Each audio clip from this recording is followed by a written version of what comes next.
নেতৃত্ব এটা আসলে পজিশনের সাথে সম্পৃক্ত না, ইটস অল অ্যাবাউট ইনফ্লুয়েন্স। আপনার বাবা নেতা ছিল, আপনি ছেলে তো আপনি নেতা, এটাকে নেতৃত্ব বলে না। আপনি যদি মানুষকে প্রভাবিত করবার ক্ষমতা হাসিল করেন, মানুষের কাজে আসেন, আপনাকে যদি সমাজে কাজে লাগে, আপনি মানুষকে সাপোর্ট করেন, তখন আপনি নেতা হয়ে ওঠেন। তাহলে রাসূল সাল্লাল্লাহু আলাইহি ওয়াসাল্লামের লিডারশিপটা যদি বুঝতে হয়, প্রথম কথা হচ্ছে ওনার লিডারশিপের প্যাটার্নটা ছিল সার্ভেন্ট লিডারশিপ, মানে সার্ভিস দেওয়ার মধ্য দিয়ে উনি নেতা বনে গেছেন। নবী হওয়ার আগেই ওনার মধ্যে এই ট্রেড ছিল, উনি মানুষকে সার্ভিস দিতেন। আরবিতেও একটা কথা আছে, সাইয়্যিদুল কওমি খাদিমুহুম, মানে যিনি সমাজের নেতা তিনি হবে সমাজের সবচেয়ে বড় খাদেম। যিনি নেতা হবেন তিনি সমাজের সবচেয়ে বড় কি হবেন? খাদেম হবেন। তাহলে রাসূলুল্লাহ সাল্লাল্লাহু আলাইহি ওয়াসাল্লামের লিডারশিপটা ছিল সার্ভেন্ট লিডারশিপ। আমি টোটাল যদি সময় আমাকে পারমিট করে, বসার যে সিটিং ক্যাপাসিটি তার চেয়ে শ্রোতা মাশাআল্লাহ অনেক বেশি, সাফোকেটিংও হচ্ছে। যদি আপনারা অধৈর্য না হয়ে যান, মোট 12টা পয়েন্ট আলোচনা করবার চেষ্টা করবো ইনশাআল্লাহ। তাহলে প্রথম পয়েন্টটা হচ্ছে, আমি আবার মাঝে মাঝে একটু জিজ্ঞেস করব, দেখবো যে আছেন কিনা আমার সাথে। প্রথম পয়েন্টটা হচ্ছে, প্রথম পয়েন্টটা কি? এই তো বলতে পারছে একজন, সবাই বলি প্রথম পয়েন্টটা কি? সার্ভেন্ট লিডারশিপ, মানে to serve before to lead. নেতা হওয়ার আগে খাদেম হইতে হবে। কি হইতে হবে? খাদেম হইতে পারলে আপনি বাই ডিফল্ট কি? নেতা। তাহলে আল্লাহ রাসূল সাল্লাল্লাহু আলাইহি ওয়াসাল্লামের নেতৃত্বের প্রথম কথা হচ্ছে ওনার লিডারশিপ প্যাটার্নটা ছিল সার্ভেন্ট লিডারশিপ। এটা হচ্ছে নাম্বার 1। 2 নম্বর কথা হচ্ছে নেতৃত্বের জন্য যেটা লাগে সেটা হচ্ছে কম্পিটেন্স। কিছু কম্পিটেন্স লাগে, এর মধ্যে অন্যতম কম্পিটেন্স হচ্ছে অ্যালোকুয়েন্স, বাগ্মিতা, বক্তব্যের পারঙ্গমতা। এটা লাগে, মানে যিনি নেতা হবেন তিনি কথা বলতে জানতে হবে, কথা বলতে পারতে হবে। এবার বলেন তো আল্লাহ রাসূল সাল্লাল্লাহু আলাইহি ওয়াসাল্লামের এই কোয়ালিটিটা ছিল কি ছিল না? অসাধারণ কমিউনিকেশন স্কিল ছিল আল্লাহ রাসূল সাল্লাল্লাহু আলাইহি ওয়াসাল্লামের। এবং ওনার পাবলিক স্পিকিংয়ের যে কি দক্ষতা, আমরা ওনার বিভিন্ন বক্তব্যে, ওনার জুমার খুতবায়, ওনার বিভিন্ন আলোচনায়, বক্তব্যগুলো থেকে আমরা বুঝতে পারি। তাহলে নেতা হইতে হলে তার এলোকুয়েন্স লাগে, বাগ্মিতা লাগে। একজন মানুষ সর্বপ্রথম কোন জিনিসের প্রেমে পড়ে জানেন? কথার প্রেমে পড়ে। কিসের? কথার প্রেমে পড়ে। কথার ধরন, কণ্ঠস্বর, তার অ্যাটিটিউড, তার শব্দের জাদু, এটা মানুষের হৃদয়কে জয় করে ফেলে। আল্লাহ রাসূল সাল্লাল্লাহু আলাইহি ওয়াসাল্লাম তিনি নিজেও বলেছেন, ওয়া ইন্না মিনাল বায়ানি লা সিহরা, কিছু কিছু বক্তব্যের মধ্যে জাদু আছে। তো রাসূল সাল্লাল্লাহু আলাইহি ওয়াসাল্লামের এই অ্যালোকুয়েন্স ছিল। অ্যালোকুয়েন্স, তিনি বলতেন, উতিতু জাওয়ামিউল কালিম, আল্লাহ তাআলা আমাকে সর্বমর্ম বাচন ভঙ্গির অধিকারী করেছেন। মানে উনি যেটা বলতেন এটা ছিল very precise in wording but comprehensive in meaning. Precise in wording, শব্দের বিবেচনা এটা খুবই precise and clear, but comprehensive in meaning.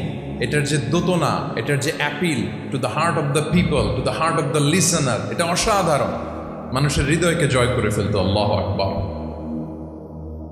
তাহলে নেতা হইতে হইলে তার কমিউনিকেশন স্কিল লাগবে। কি বলেন? লাগবে? এখন নেতা আসছে, উনি বক্তব্য করতে পারতেছে না, তাহলে কি নেতা হইতে পারবে? পারবে না। তাহলে পাবলিক স্পিকিং, কমিউনিকেশন স্কিল, এটা ইটস এ মাস্ট, এটা নেতার লাগবে। যেমনটি রাসূলুল্লাহ সাল্লাল্লাহু আলাইহি ওয়াসাল্লামের ছিল। উনি সর্বমর্ম বাচন ভঙ্গির অধিকারী ছিলেন। বলতেন কম, কিন্তু এটার অ্যাপিল ছিল অনেক বেশি, এটার ব্যাখ্যা হয়ে যেত অনেক। রাসূল সাল্লাল্লাহু আলাইহি ওয়াসাল্লামের সবচাইতে বড় ভাষণটি ছিল বিদায় হজের ভাষণ, খুব সম্ভবত। ওই ভাষণের টেক্সটগুলোকে যদি একসাথে করা হয়, আমার মনে হয় 10 মিনিটের বেশি লাগবে না ওই টেক্সটগুলো পড়তে। তার মানে সবচাইতে বড় যে ভাষণ ওনার, ওটা কত ছিল? 10 থেকে 12 মিনিটের ভাষণ ছিল। আমরা তো ঘন্টার পর ঘন্টা বক্তব্য করি, তারপরেও তো আমরা মানুষের মনকে খুশি করতে পারি না। উনি সেই যে 1400 বছর আগে 10 মিনিটের একটা ছোট্ট ভাষণ দিলেন, গোটা বিশ্ব আজও হাবুডুবু খায় ওই ভাষণের ভেতর। ঠিক কিনা বলেন? তাহলে উতিতু জাওয়ামিউল কালিম, আমি সর্বমর্ম বাচন ভঙ্গির অধিকারী। সুবহানাল্লাহ। Very precise and clear. কতটা প্রেসাইজ অ্যান্ড ক্লিয়ার ছিল রাসূল সাল্লাল্লাহু আলাইহি ওয়াসাল্লামের বক্তব্য? আম্মা জান আয়েশা রাদিয়াল্লাহু তাআলা আনহা বলেন, লাউ আদ্দাহুল আদ্দু লা আহসাহু। তিনি যখন বক্তব্য করতেন, কেউ যদি চাইতো যে দেখি কয়টা শব্দ বললেন বক্তব্যে, কয়টা বাক্য বললেন, চাইলে মুহূর্তে গুনে ফেলা যেত সেটা।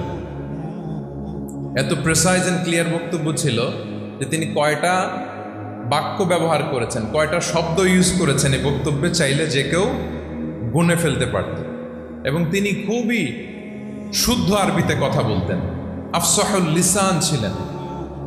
বিশুদ্ধ ভাষায় কথা বলতে পারা এটা অনেক জরুরি। রাসূল সাল্লাল্লাহু আলাইহি ওয়াসাল্লাম অত্যন্ত বিশুদ্ধ আরবিতে কথা বলতেন, এবং বিশুদ্ধ আরবি জানাটা বা বিশুদ্ধ ভাষাটা এত জরুরি যে আল্লাহ তাআলা তার প্রিয় হাবিবকে এই বিশুদ্ধ ভাষা শেখানোর জন্য মায়ের বুকের দুধ খাওয়া থেকে বঞ্চিত রেখেছিলেন। আই রিপিট, আমি আবারও বলছি, বিশুদ্ধ ভাষাটা এত জরুরি যে আল্লাহ তাআলা তার প্রিয় হাবিবকে মায়ের বুকের দুধ থেকে বঞ্চিত রেখেছেন শুধু বিশুদ্ধ ভাষার জন্য। তিনি কিন্তু মায়ের বুকের দুধ খেতে পারেন না। হালিমাতু সাদিয়ার সাথে সেই বনু সাদ গোত্রে চলে গিয়েছেন, সেখানে ছিলেন।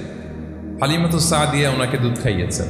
এরপরে যখন মরুভূমির চমৎকার পরিবেশে একেবারে বিশুদ্ধ আরবি তিনি শিখেছেন, আবার শিশু মুহাম্মদ সাল্লাল্লাহু আলাইহি ওয়াসাল্লামকে তিনি তার মায়ের কাছে ফিরিয়ে দিয়েছেন। তাহলে চিন্তা করে দেখেন যে বিশুদ্ধ ভাষার জন্য মায়ের বুকের দুধকে স্যাক্রিফাইস করা হয়েছে। আল্লাহু আকবার। তাহলে আম্মা জান আয়েশা রাদিয়াল্লাহু তাআলা আনহা বলতেন, লাউ আদ্দাহুল আদ্দু লা আহসাহু। চাইলে যে কেউ গুনতে পারতো যে তিনি প্রিয় নবীজি কয়টা বাক্য বললেন, কয়টা শব্দ। এত প্রিসাইজ এন্ড ক্লিয়ার ছিল। অন্য বর্ণনায় এসেছে, কানা ইয়াতাকাল্লামু বিকালামিন বাইনাহু ফাসলুন। তিনি এমনভাবে কথা বলতেন, কথার মাঝখানে মাঝখানে পজ দিতেন। কি দিতেন? পজ দিতেন, মানে একটু থামতেন যাতে করে শ্রোতারা বুঝতে পারে। ইয়াতাকাল্লামু বিকালামিন বাইনাহু ফাসলুন, বলতে বলতে মাঝে মাঝে একটা পজ দিতেন যাতে সবাই বুঝতে পারে। ইয়াহফাযুহু মান জালাসা ইলাইহি, আশেপাশে যারা বসতো তারা সহজে এটা মুখস্থ করে ফেলতে পারত। পজ দিয়ে দিয়ে থেমে থেমে এত চমৎকার করে ওনার প্রেজেন্টেশন ছিল, বক্তব্য মালাগুলো ছিল, ফলে যারা শুনতেছে ইজিলি মুখস্থ করে ফেলতে পারত। এবং গুরুত্বপূর্ণ কথা তিনি এমফাসাইজ করতেন, 3 বার বলতেন। একবার তিনি বলতেছেন, আত্তাকওয়া হা হুনা হা হুনা হা হুনা ওয়া ইউশিরু ইলা সাদরিহি 3 মাররাত। তাকওয়াকে তিনি এখানে রেফার করেছেন। আমরা তো মনে করি তাকওয়া সব ঢুকে গেছে এখানে, তাকওয়া ঢুকে গেছে টুপিতে, তাকওয়া ঢুকে গেছে জামাতে, এগুলো তাকওয়ার একটা নমুনা। কিন্তু আল্লাহ রাসূল সাল্লাল্লাহু আলাইহি ওয়াসাল্লাম বলেছেন তাকওয়া এখানে এখানে এখানে। এভাবে 3 বার তিনি ইঙ্গিত করেছেন। গুরুত্বপূর্ণ কথাকে তিনি এভাবে এমফাসাইজ করতেন। মাঝে মাঝে এমন আবেগঘন বক্তব্য উপস্থাপন করতেন, সাহাবারা অশ্রুসিক্ত হতো। ওয়াজিলাত মিনহাল কুলুব যারাফাত মিনহাল উয়ুন। সাহাবারা বলতেন যে আমরা অশ্রুসিক্ত হতাম, আমাদের হৃদয় বিগলিত হতো। এত চমৎকার মর্মস্পর্শী বক্তব্য তিনি করতেন। এটা প্রেক্ষাপটের আলোকে। আবার যুদ্ধের ময়দানে যখন কমান্ড করতেন তখন আলা সাউতু ওয়াশতাদ্দা গদাবু, তিনি রেগে যেতেন, উঁচু কণ্ঠে তিনি কথা বলতেন, মনে হচ্ছে একজন সেনাবাহিনীর কমান্ডার তার ব্যাটালিয়নকে কমান্ড করছেন। আল্লাহু আকবার। তাহলে বক্তব্যের যত দিক হতে পারে, স্লো মোশনে, খুব তেজস্বী বক্তব্য, খুব জ্বালাময়ী বক্তব্য, আবার মর্মস্পর্শী বক্তব্য, সব ধরনের বক্তব্য তিনি করতেন। সুবহানাল্লাহ। তাহলে এলোকোয়েন্স, 2 নাম্বার হচ্ছে এলোকোয়েন্স। কম্পিটেন্সের খুব গুরুত্বপূর্ণ একটা অংশ হচ্ছে এলোকোয়েন্স, বাগ্মিতা। এটা একজন নেতার থাকা চাই। কি বলেন? একজন নেতার এরকম বক্তব্য দিতে জানতে হবে না? আল্লাহ রাসূল সাল্লাল্লাহু আলাইহি ওয়া আলিহি ওয়াসাল্লাম তিনি ঠিক এইভাবে বক্তব্য করতেন। মাঝে মাঝে তিনি ইমোশনাল ইন্টেলিজেন্স ইউজ করতেন, মানে আবেগ অনুভূতিকে নাড়িয়ে দিয়ে শ্রোতাকে প্রভাবিত করে ফেলা। স্পিরিচুয়াল ইন্টেলিজেন্স বা ইমোশনাল ইন্টেলিজেন্স তিনি বক্তব্যের মধ্যে ব্যবহার করতেন। এমনভাবে তিনি নসিহাত করতেন, এমনভাবে কথা বলতেন, মানুষের আবেগ অনুভূতিকে তিনি নাড়িয়ে দিতেন। আল্লাহু আকবার। ছোট্ট একটা উদাহরণ এখানে আমি হাজির করি। আপনারা হুনাইনের যুদ্ধের কথা নিশ্চয়ই শুনেছেন। কত হিজরিতে হয়েছিল? হ্যাঁ, আজকে তো অনেক পুরস্কার বিজয়ীদেরকে দেখলাম আমরা, মাশাআল্লাহ। কত? 8ম হিজরি। তার মানে মক্কা বিজয়ের ইমিডিয়েট পরেই, কয়েক সপ্তাহ পরেই তো হুনাইনের যুদ্ধ হয়েছিল। তো এই হুনাইনের যুদ্ধে অনেক ওয়ার বুটিস মুসলমানদের করতলগত হয়েছিল, মানে অনেক গানিমাত, অনেক সম্পদ ওনারা যুদ্ধ শেষে যুদ্ধলব্ধ সম্পদ হিসেবে পেয়েছিলেন। 24,000 উট। কত উট? 24,000 উট, প্রায় 40,000 ভেড়া। এত পরিমাণ গনিমত যখন রাসূল সাল্লাল্লাহু আলাইহি ওয়াসাল্লাম পেলেন, তিনি এগুলো বন্টন করতে শুরু করলেন।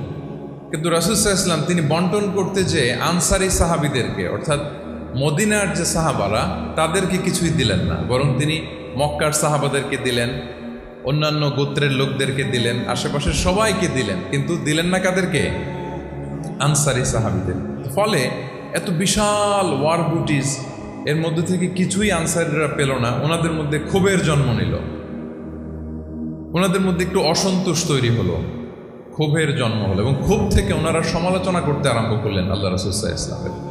এবং সমালোচনা করতে করতে এটা এমন পর্যায়ে চলে গেল, এক পর্যায়ে তারা বলতে আরম্ভ করলো যে আমরা ওনার জন্য জান দিলাম, জীবন দিলাম, আজকে উনি এত সম্পদ পেয়ে সব নিজ এলাকার লোকদের মাঝে বন্টন করে দিল, এটা কি ঠিক করলো উনি? আল্লাহ তাআলা আল্লাহর নবীকে ক্ষমা করুক, আল্লাহ তার রাসূলকে ক্ষমা করুক। মানে কেমন যেন রাসূল একটা ভুল করে ফেলছেন, রাসূল সাল্লাল্লাহু আলাইহি ওয়াসাল্লাম ওনাদেরকে দিতে বাধ্য ছিলেন, এটা যেহেতু দেন নাই, আল্লাহ তার রাসূলকে ক্ষমা করুক, এরকম একটা কথা তারা বলে ফেললেন। তো এটা তো অনেক বড় কথা।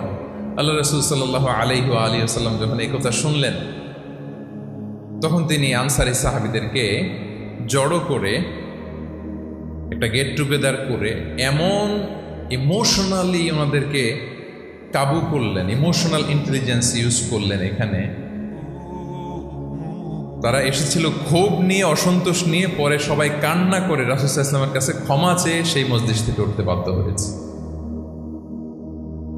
তিনি সবাইকে ডেকে বললেন, ইয়া মা'আশারাল আনসার, আলাম আতিকুম দুল্লালান ফাহাদাকুমুল্লাহ ওয়া আলাতান ফাআগনাকুমুল্লাহ ওয়া আ'দাআন ফাআল্লাফাল্লাহু বাইনা কুলুবিকুম। চমৎকার চমৎকার এক্সপ্রেশন, যে ওহে আনসাররা, আমি কি তোমাদেরকে পথভ্রষ্ট পাইনি, পথহারা পাইনি? আমার ওসিলায় তোমরা হেদায়েতের দেখা পেয়েছো। আমি কি তোমাদেরকে নিঃস্ব পাইনি? আমার ওসিলায় তোমরা সমৃদ্ধ হয়েছে, সম্পদশালী হয়েছে। আমি কি তোমাদেরকে যুদ্ধরত অবস্থায় পাইনি? আউস খাজরাজ তোমরা তো ফাইট করতেছিলে ইচ আদার। আমি যে তোমাদের মধ্যে সম্প্রীতি আর ভালোবাসার মেলবন্ধনে তোমাদেরকে একত্রিত করে দিলাম। আওয়াজাতুম ফি আনফুসিকুম ফি লুআআতিন মিনাদ দুনিয়া, আর দুনিয়ার সামান্য কিছু জিনিসের কারণে তোমরা মনে কষ্ট পাচ্ছ, যেটা দিয়ে আমি কিছু মুসলিমদের হৃদয়কে আকৃষ্ট করছিলাম। তাআল্লাফতু বিহা কওমান লিউসলিমু ওয়া ওয়াকালতুকুম ইলা ইসলামিকুম। আমি কিছু মুসলিমদেরকে এগুলো দিয়ে তাদের হৃদয়টাকে ইসলামের প্রতি আরো অ্যাট্রাক্টেড করতেছিলাম, আর তোমাদেরকে তোমাদের ইসলামের উপরই আমি ছেড়ে দিয়েছি। আমি জানি আমার আনসাররা, তাদের হৃদয়ে যে ইসলাম আছে এটাই তাদের জন্য যথেষ্ট। আমা তারদাউনা আইয়াযহাবান নাসু বিশ-শাতি ওয়াল বাঈর ওয়া তারজিউনা বিরাসূলিল্লাহি ফি রিহালিকুম। Won't you be happy that people go back to their country with sheep and camel, and you go back to your country with Rasulullah? Allahu Akbar.